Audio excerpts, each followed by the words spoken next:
Hi, this is Keith, and this is Carmen, my friend that I built the Ektara for. She's going to play about 5 or 10 seconds for you, and then we're going to take it apart. And then show you how to put it back together again. Yeah, that's why she's here.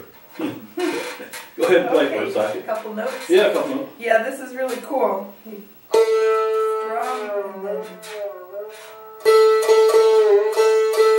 So Keith, tell me, like, what kind of tools do I need in order to make one of these? My suggestion is you're going to need a Phillips head screwdriver, 2 C-clamps, or something like that,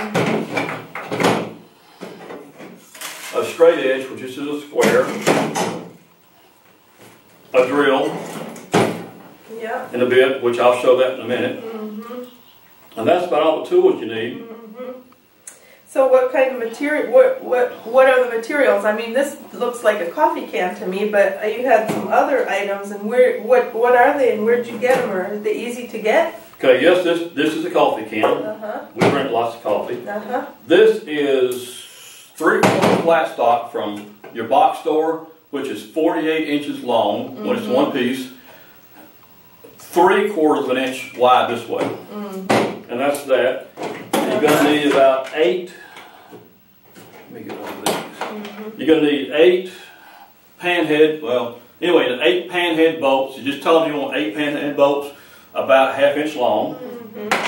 You're going to need a 1-inch thin wall conduit connector, because you have a screw there and a screw there. Just tell them you need a 1-inch thin wall conduit connector, and that's what that is.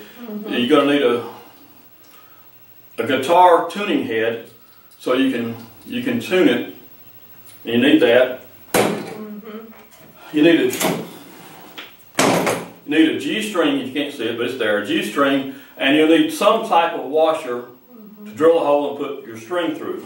And that's a guitar string?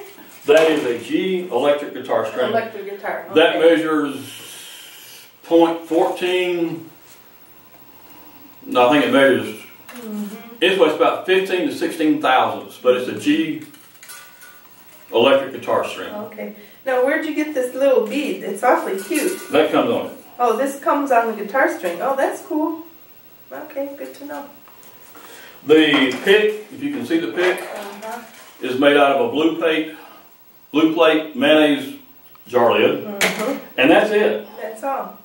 Okay, so the first thing you're going to do is one goes there, one goes there, but you see it's round, so you put that across there, take your tape measure, and say like that's 1 inch. If it's like that, it's not going to work. You're going to have to move it to where it's center. And the way, since this is not rocket science, you put it somewhat in the center. You measure roughly 2 5/8 the edge, 2 5/8 that edge, and that's pretty much center. Take a magic marker, if that was a magic marker, put 2 marks there, 2 marks there, and then you have your edges. Oh, so that's where you stick them in. Okay, got it. So then, this lid, let me go up to the camera. Yeah. This lid did have a lip all the way around it, so I just knocked a hole in it. So we could insert it and still leave the outside just for looks. It's not just cosmetic. Yeah. Now this has holes in it already because it's already built, but we're going to assume it doesn't. We're going to slide those 2 in there. I guess it goes like that. It don't matter right now. These are on the outside like that. Slide them in like that, and Carmen's going to take a C-clamp, and I'm going to take a C-clamp, put that one in here, and just tighten down on it where it holds it. And it doesn't have to hold it much, just a little bit. Yeah, I guess I don't want to bend my can, huh? No, you should just slide a little bit. Okay. You can tell I'm not very adept at using that's these good. tools. Okay. Now you want these 2 ends to come together if I can do this. You want those two ends to match, not like that, but together. So with the C-clamp holding that, take a pair of vice grips. And this is actually the second one, so I learned a lot of lessons. Now, this is a lot better than my first one. Put your two ends together this way and this way. Of course, now this means when you cut this piece of flat stock in half that you cut it exactly in half. If you didn't cut it exactly in half, put it together, grind off so they are both exactly the same height. Put that together, this end, and that end all being dead even. Put in a pair of vice grips. Let me grab the drill right quick. Get it down. Yeah, and it's very important that these all line up evenly. So at this point, if I had a drill bit in there, you'd mark that hole, just drill through your can, just enough to mark your flat stock, drill through the bottom of the can, and into the flat stock, just enough to mark it. Turn it around, do the same thing, drill through just enough to mark it, and drill through just enough to mark it again. Now that said, you can take this off. We can take our C-clamps off.